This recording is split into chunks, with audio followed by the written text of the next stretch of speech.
అబద్ధాన్ని కాబట్టి నన్ను ప్రేమిస్తారని చెప్తున్నాను. అర్థమైందా? జీవితం ఏం చెప్పిందో తెలుసా? నేను నిజమైన లేక ఒక అందమైనటువంటి అబద్ధాన్ని నేను కాబట్టి నన్ను ప్రేమిస్తాడు. మరణం నిన్నెందుకు ప్రేమించదో తెలుసా?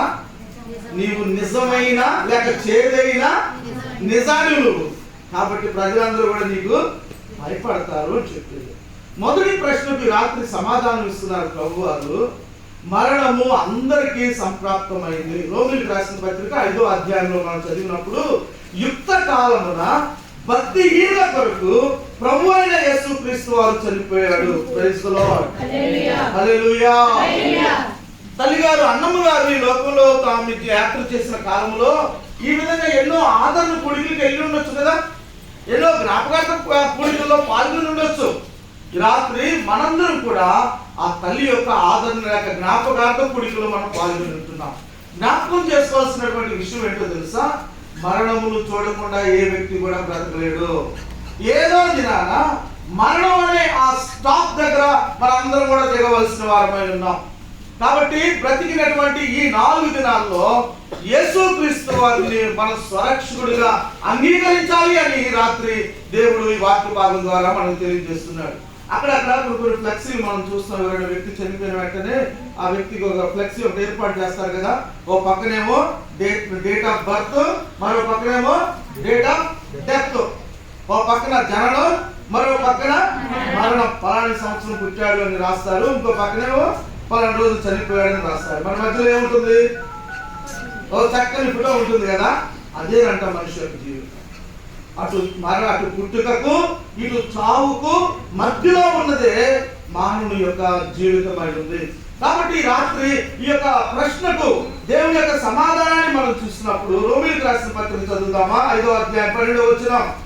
రోమీయులకు రాసిన పత్రిక 5వ అధ్యాయం 12వ వచనం. ఇట్లుండగా ఒక మనుషుని ద్వారా పాపము ద్వారా మరణమును ఎలాగూ ప్రవేశించును అలాగునే మనుషులందరూ పాపము చేసినందున మరణము అందరికీ సంప్రాప్తమైనది అని లేఖనం చెప్పట్లేదు.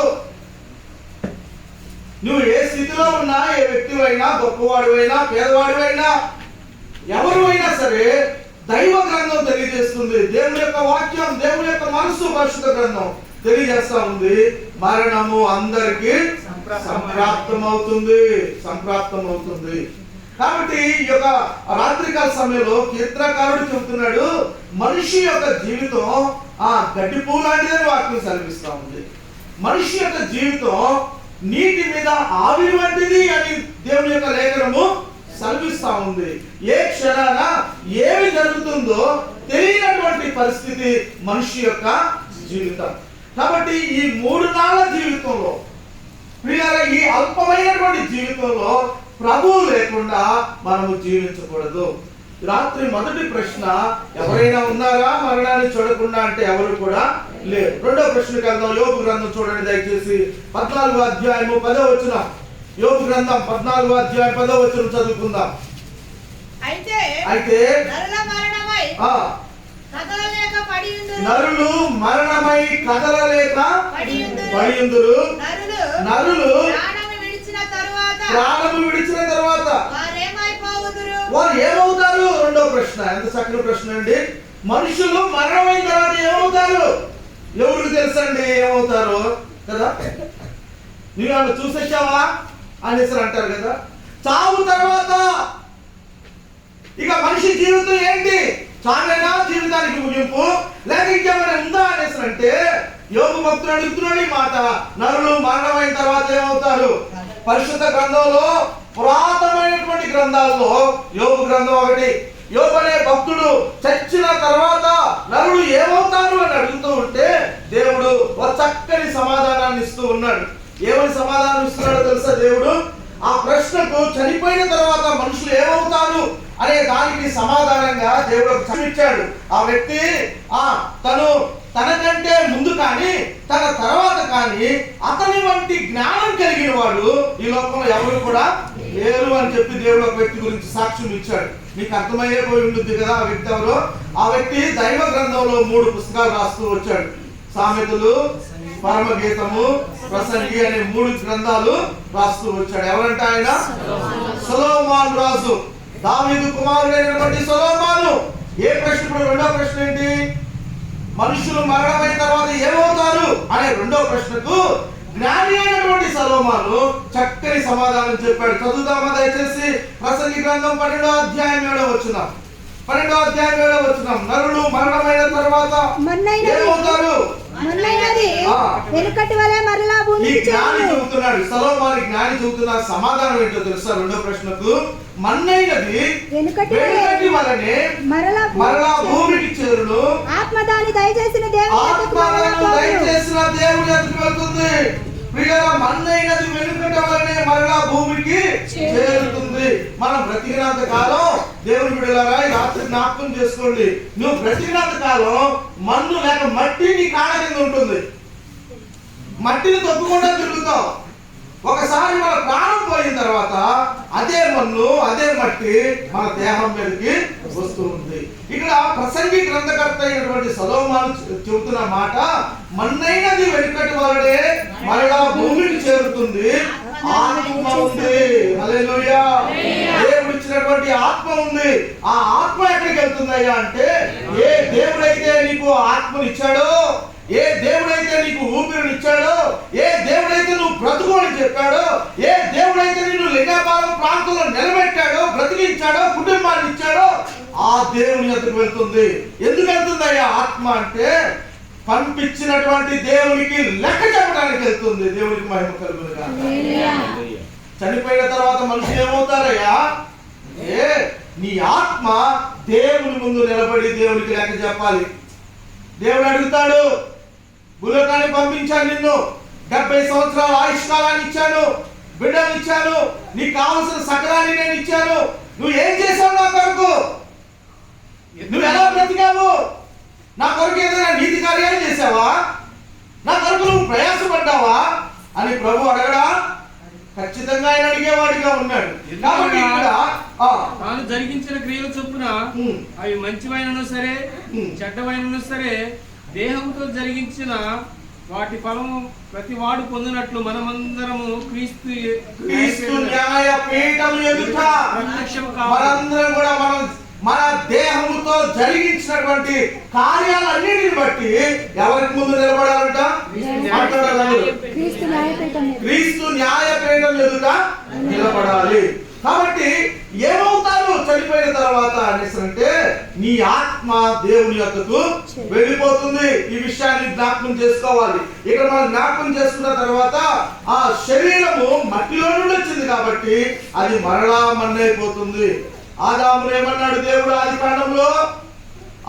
పండు తిని అతిక్రమించిన తర్వాత దేవుడు సర్పమును, దేవుడు హవ్వమును శపించిన తర్వాత ఆదాము దగ్గరకు వచ్చిన తర్వాత చెప్పినటువంటి మాట 3వ అధ్యాయము 19వ వచనం. ఆది కాండము 3వ అధ్యాయం 19వ వచనం చదువుకుందాం. నేలకు తిరిగి చేరు వరకు నీ ముఖము చెమట కార్చి ఆహారము తిందువు. నేల నుండి ఎక్కడి నుండి తీయబడ్డాడంట మానవుడు? చెప్పాలి, ఎక్కడి నుండి తీయబడ్డాడు? నేల నుండి, మట్టి నుండి తీయబడ్డావు. ఆదామా, నేను చెప్పిన మాట వినకుండా నువ్వు నిర్లక్ష్యంగా జీవించడం ద్వారా గుర్తుంచుకో, మీరు చేసిన అతిక్రమాన్ని బట్టి నేల నుండి తీయబడ్డావు నువ్వు. ఆ విషయాన్ని నువ్వు జ్ఞాపకం చేసుకోవాలి. ఈ రాత్రి దేవుని వాక్యాన్ని ప్రకటిస్తున్నా నేనైనా, ఆలోచిస్తున్నటువంటి నీవైనా, మనిషి యొక్క జీవితం మన్ను. ఇది నాన్న మంచి మంచి బ్లాంకెట్లు లేక మంచి మంచి దుప్పట్లు మనం కప్పుకొని పడుకోవచ్చు. ప్రాణం పోయిన తర్వాత మట్టే కప్పుకోవాలి. మట్టే కప్పుతారు కానీ బ్లాంకెట్స్ తీసుకొచ్చి కప్పరు. ఆదాముతో అంటున్నాడు, నీవు మట్టి నుండి తీయబడ్డావు, నీవు మన్నే కనుక మరలా నువ్వు మన్నైపోతావు. జ్ఞాపకం చేసుకోవాలి. ఎవరైనా స్థిరంగా నేను ఉంటానని చెప్పగలిగిన వాళ్ళు ఎవరు ఉన్నారు లోకంలో? ఎవరు కూడా లేరు. భూమి పుట్టింది మొదలుకొని ఈ రోజు వరకు కూడా ఎవరు లేరు. ప్రతి ఒక్కరు గొప్పవారైనా చిన్నవారైనా, విశ్వాసులైనా, మంచి సేవ జరిగించిన దైవజనులైనా, మరి ఎవరైనా సరే మరణాన్ని ఎదుర్కోక తప్పదు. జ్ఞాపకం చేసుకోవాలి. కాబట్టి రెండో ప్రశ్న ఏమని చెప్పుకున్నాం? చెప్పండి, రెండో ప్రశ్న చెప్పండి. వింటే చెప్తాం. మరణించిన వారు ఎక్కడికి వెళ్తారు? మరణించిన తర్వాత ఎక్కడికి వెళ్తారు? వారు ఎక్కడికి వెళ్తారు అంటే దానికి సమాధానం ఎవరు ఇచ్చారు? సరే. జ్ఞాని అయిన సొలొమోను ఇచ్చాడు. 11వ అధ్యాయం 9వ వచనం కూడా చదువుదాం. ప్రసంగి గ్రంథం యవనుడా, ఆ, ఈ యవనమందు సంతోషపడము. ఈ యవన కాలమందు నీ హృదయము సంతోషిగా ఉండనిమ్ము. నీ కోరిక చొప్పునను నీ దృష్టి యొక్క ఇష్టము చొప్పునను ప్రవర్తింపుము. అయితే వీటన్నిటిని బట్టి దేవుడు నిన్ను తీర్పులోనికి తీసుకొస్తాడన్న విషయాన్ని జ్ఞాపకం చేసుకో. ఓ యవనుడా, ఓ యవనురాలా, నాకు ఇప్పుడు అవసరం లేదు ప్రభు, నా బాధ్యతలన్నీ తీరిన తర్వాత నాకు దేవుడు కావాలి అని అనుకుంటున్నాయేమో. రాత్రి జ్ఞాపకం చేసుకో. నీ యవ్వన కాలం, నీ బాల్యకాలం, నీ నడిప్రాయం, నీ వృద్ధాప్యాన్ని బట్టి కూడా దేవుడు లెక్క అడుగుతాడు. లెక్కలోనికి దేవుడు అన్ని విషయాలు తీసుకొచ్చేవాడిగా ఉన్నాడు. కాబట్టి ఈ రాత్రి కాల సమయంలో రెండో ప్రశ్న, నరులు మరణమైన తర్వాత ఏమవుతారయ్యా అంటే దేవుని యొద్దకు ఆత్మ లెక్క చెప్పడానికి వెళ్ళాలి. మూడో ప్రశ్న చూద్దాం బైబిల్ గ్రంథంలో నుండి. యోబు గ్రంథం 14వ అధ్యాయం 14వ వచనం. యోబు గ్రంథం 14వ అధ్యాయం 14వ వచనం. మరణమైన తర్వాత నరులు బ్రతుకుదురా? ప్రశ్నే కదమ్మా అది. నరులు బ్రతుకుదురా? ఏంటా ప్రశ్న? మూడో ప్రశ్న చెప్పండి. మరణమైన తర్వాత నరులు బ్రతుకుతారా? చెప్పాలి సమాధానం. బ్రతుకుతారు. ఈ ప్రశ్న ఎవరిని అడిగినా చెప్పలేకపోవచ్చేమో, కానీ ఈ ప్రశ్న మనం డైరెక్ట్ గా యేసుక్రీస్తు వారిని అడిగితే యేసుక్రీస్తు వారు ఆ మరణమైన తర్వాత బ్రతుకుతారు బ్రతకరు యేసుక్రీస్తు వారు చక్కని సమాధానాన్ని చెప్పేవాడిగా ఉన్నాడు. చూద్దాం యేసుక్రీస్తు వారు ఏం చెబుతున్నారు. చనిపోయిన తర్వాత ఆ యొక్క మనుషులు బ్రతుకుతారా అనేసి అంటే యేసుక్రీస్తు వారు మాట చెబుతా ఉన్నాడు. ప్రకటన గ్రంథము 1వ అధ్యాయము 18వ వచన భాగాన్ని చదువుకుందాం. ప్రకటన గ్రంథం 1వ అధ్యాయం 18వ వచన భాగం. నేను మొదటివాడను కడపటివాడను జీవించువాడను మృతుడనైతిని గాని ఇదిగో యుగయుగములు సజీవుడనై నేను ఉన్నాను. మరియు వినాలి మరణము యొక్కయు పాతాళ లోకము యొక్కయు తాళపు చెవులు దేవునికి మహిమ కలుగును గాక.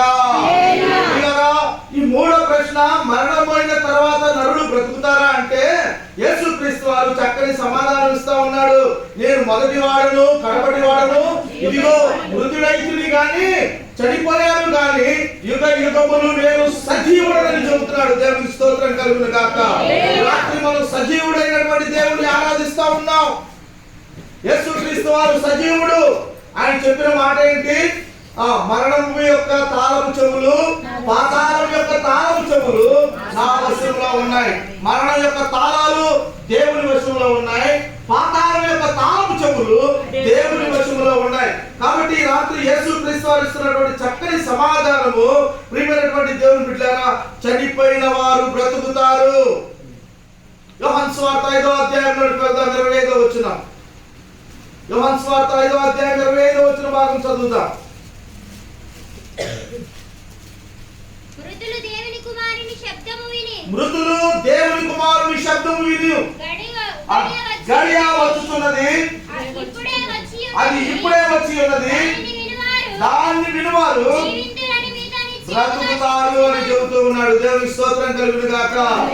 మృతులు దేవుని శబ్దాన్ని వినే గడియ వచ్చుతున్నది, అది ఇప్పుడే వచ్చి ఉన్నది. ఎవరైతే దానిని వింటారో వారు ఏమవుతారంట? మృతులు జీవిస్తారు అని యేసుక్రీస్తు వారు తెలియజేస్తూ ఉన్నాడు.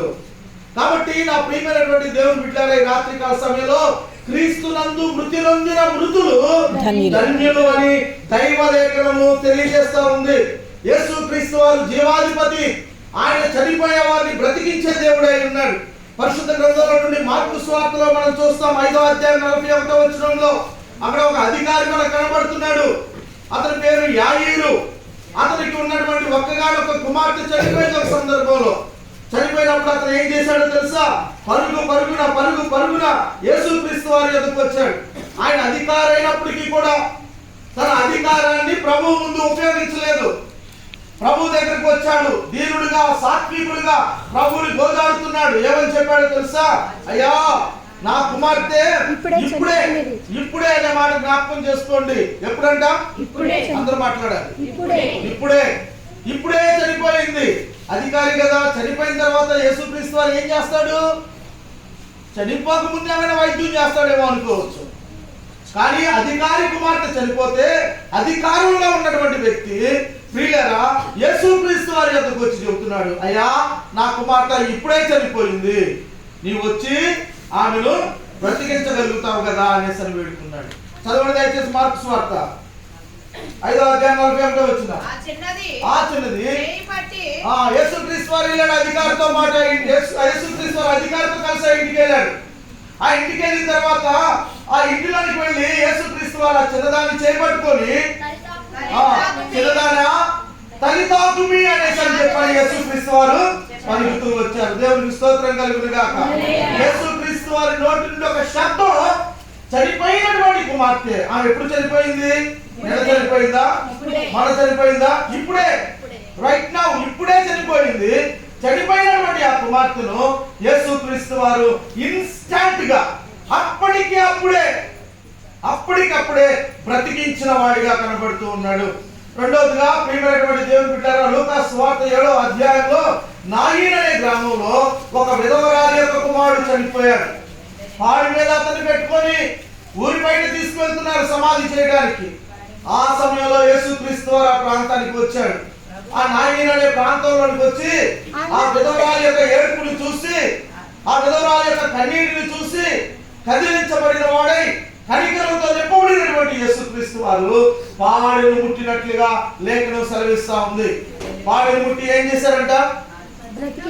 చనిపోయిన చిన్నవాడా లేపమని నీతో చెప్పుచున్నాను అనగానే ఆ చనిపోయిన వాడు లేచి కూర్చుండి మాట్లాడసాగాడు. దేవుడి ప్రజలారా ఈ రాత్రి జ్ఞాపకం చేసుకోవాలి.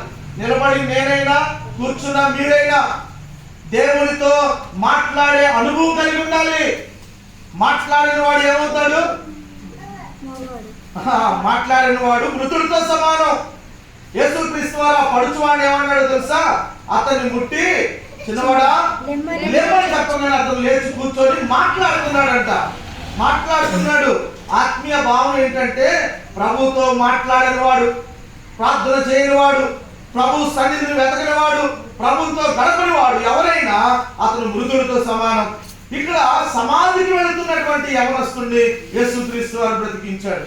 ఇందాక అప్పుడే చనిపోయినటువంటి కుమార్తెను ఇప్పుడు సమాధికి వెళ్తున్నటువంటి వ్యక్తిని ప్రభు బ్రతికించాడు. యేసుక్రీస్తు వారు ఎంత గొప్ప దేవుడయ్యా అంటే 4 దినాల క్రితం చనిపోయాడంట లాజరు. ఎన్ని రోజులు? సమాధి కూడా చేసేశారు, చేతులు దులుపుకున్నారు, అంతా అయిపోయింది.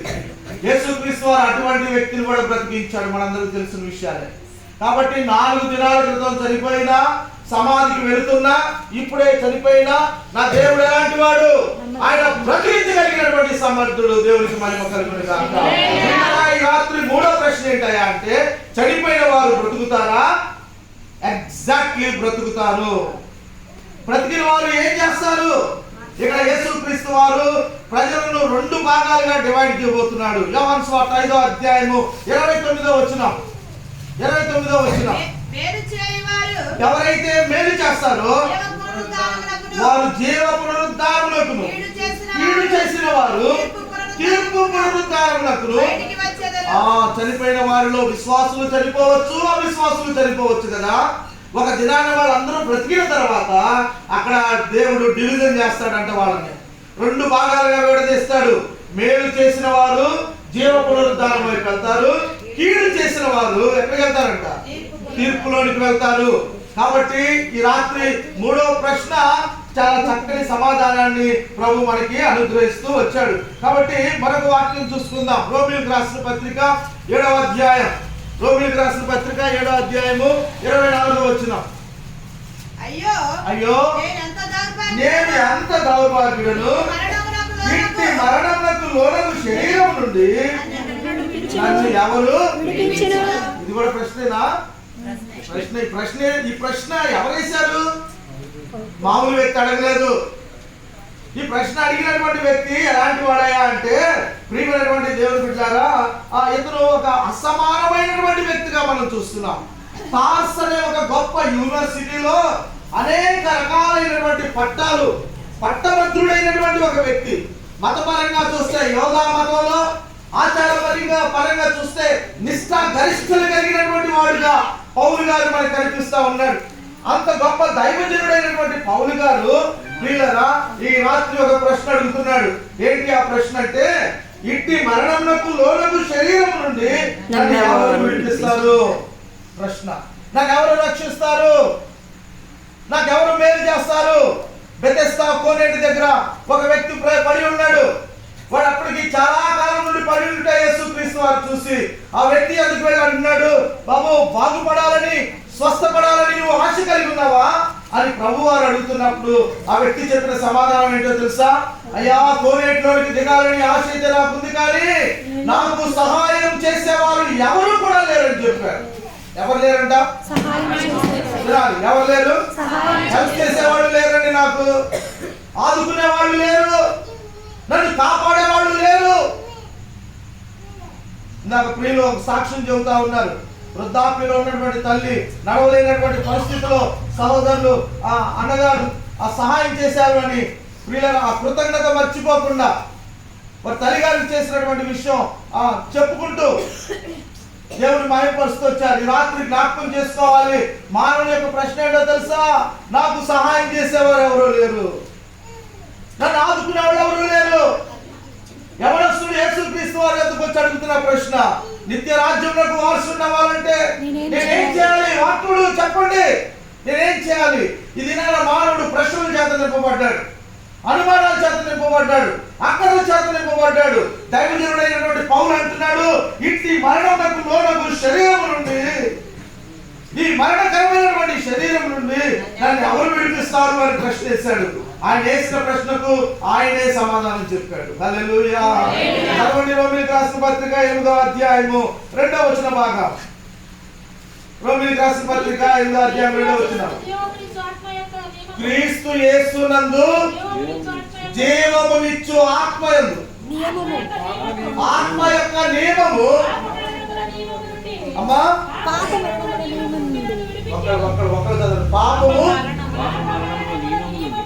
పాప మరణముల నియమము నుండి ఏమి విడిపించిందంట? జీవమునిచ్చు నియమము. యేసుక్రీస్తు యొక్క జీవముతో ఉన్నటువంటి నియమం, రూల్ లేక ప్రిన్సిపల్ ప్రియులారా ఒక వ్యక్తిని రక్షించేదిగా ఉంది.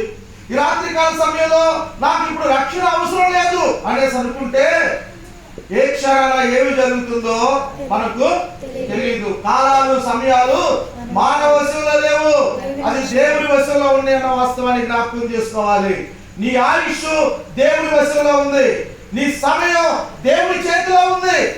కాబట్టి ఈ రాత్రి కాల సమయంలో ఆ యొక్క క్రీస్తు యేసులో ఉన్నటువంటి ఆ యొక్క జీవమునిచ్చు నియమము ద్వారా మన యొక్క పాపముల నుండి మనం విడుదల పొందుకుంటాం.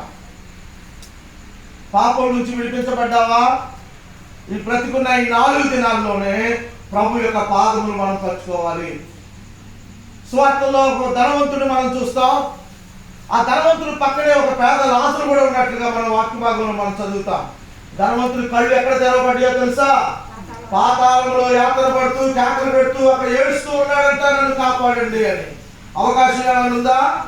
ఏ మాత్రం కూడా లేదు. కాబట్టి రాత్రికాల సమయంలో యేసు క్రీస్తులో ఉన్నటువంటి ఆ యొక్క జీవమునిచ్చు నియమమే పాప శరీరము నుండి మనల్ని విడిపిస్తుంది. ఈ దినాన మానవుడు ప్రతిదానికి భయపడుతున్నాడు, కానీ దేవుని భయం లేనివాడిగా ఉన్నాడు. రోగానికి భయపడుతున్నాడు, నిన్ను కొడతాను రా అనేసి అంటే ఎదుటి వ్యక్తికి భయపడుతున్నాడు, కానీ దైవ భయము లేనివాడిగా బ్రతుకుతున్నాడు. కాబట్టి ప్రియమైనటువంటి దేవుని బిడ్డలారా, ఈ రాత్రి ఈ యొక్క పాప నియమములో నుండి యేసుక్రీస్తు వారు మనల్ని రక్షిస్తాడు. రక్షణ ఉచితమైనది, అవునా? రక్షణ ఉచితమేనా? డబ్బులు పెట్టి కొనుక్కున్నారా? ఉచితమే. కాబట్టి రాత్రికాల సమయంలో ఉచితంగా అనుగ్రహించబడినటువంటి రక్షణ విషయంలో ఎప్పుడు కూడా మనం నిర్లక్ష్యంగా ఉండకూడదు. 5వ ప్రశ్న కూడా చూద్దాం. మరొక ప్రశ్న చదవండి. లూకా సువార్త 23వ అధ్యాయము 40వ వచనం.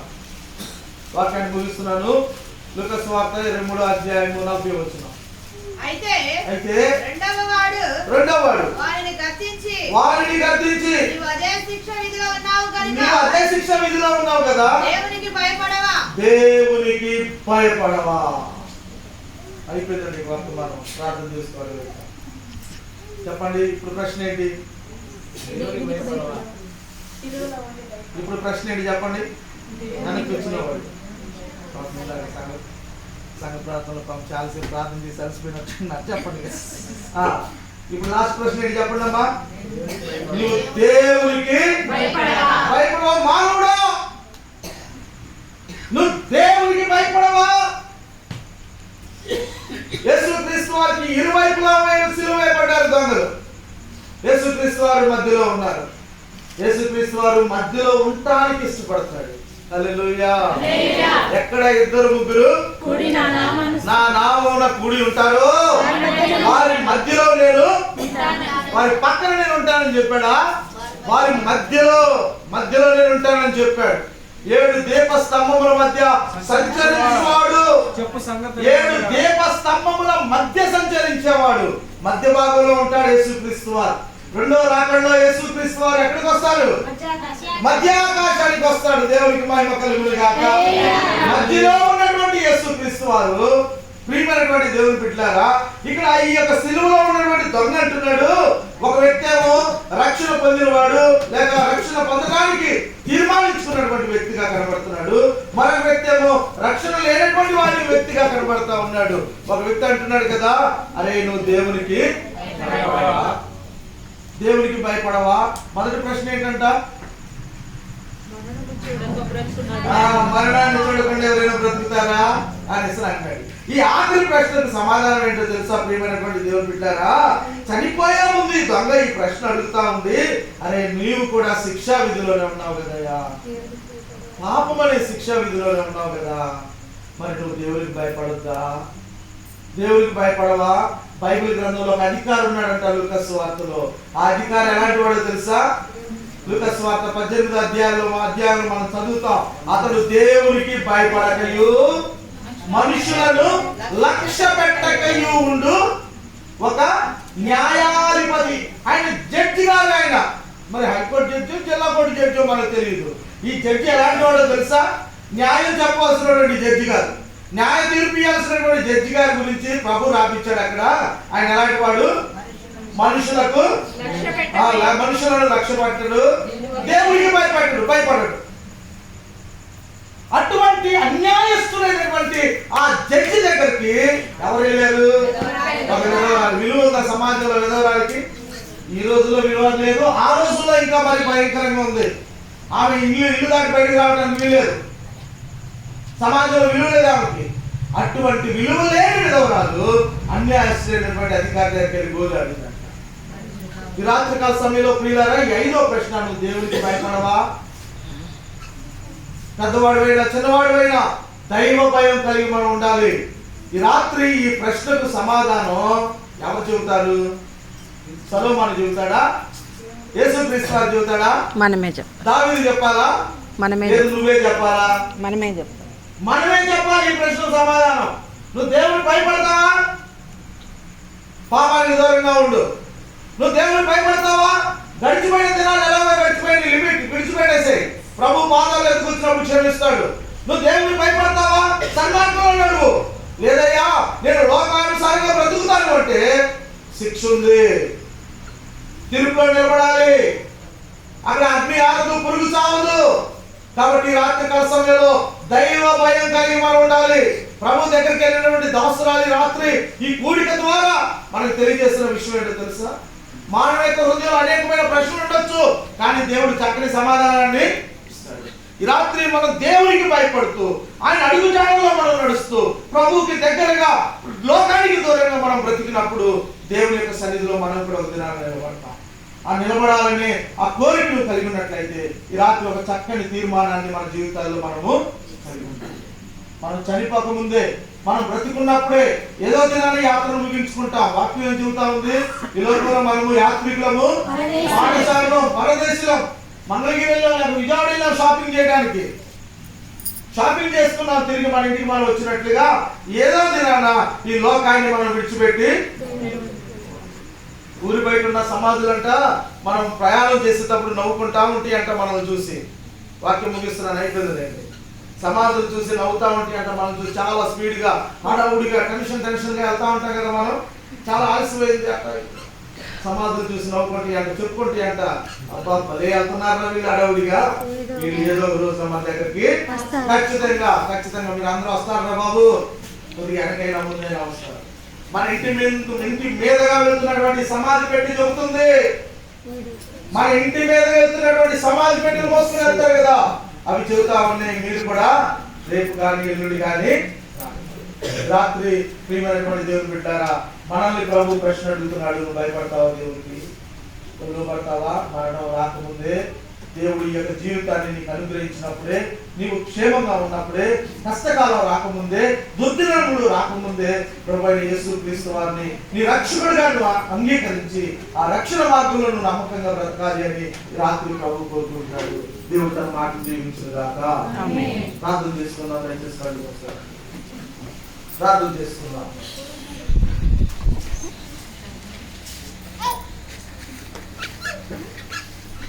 కళ్ళు మూసుకుందాం.